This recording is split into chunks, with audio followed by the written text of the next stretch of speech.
నేను ముఖ్యమంత్రిని అడుగుతున్నా, నీకు అసలు సిగ్గుందా?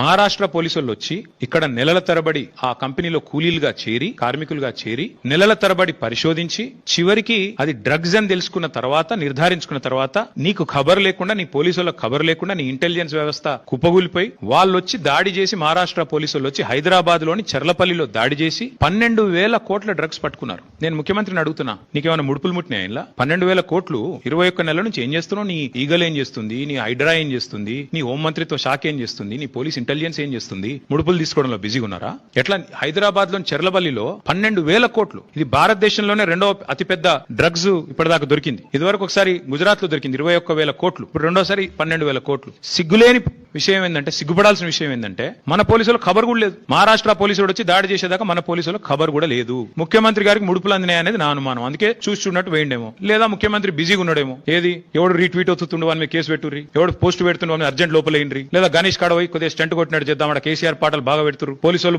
డీజే బాక్సులు గుంజుకోవాలి, యాంప్లిఫైర్లు గుంజుకోవాలి. గదే పని ఏమున్నది ఇవాళ పోలీసులకు రాష్ట్రంలో పని? పాపం పోలీసుల బండ్ల డీజిల్ దిక్కులేదు. మేము మమ్మల్ని అరెస్ట్ చేస్తుంటే హరీష్ రావు గారు అడిగినారు, ఏమైనా టీఏ వచ్చిందని అడిగారు. పాపం ఆయన నవ్వుతుండు పోలీసు ఆయన. డిఏ వచ్చినాదే, టీఏ వచ్చినాదే, మీ బండ్ల డీజిల్ అని వస్తున్నాదే అంటే చెప్పలేకపోతున్నారు పోలీసు వాళ్ళు, నవ్వుతున్నారు. అట్లాంటి పరిస్థితి అది వాళ్ళు. అందుకే ఈ రాష్ట్ర హోం మంత్రికే ముడుపులు అందినట్టుగా నాకైతే అనుమానం.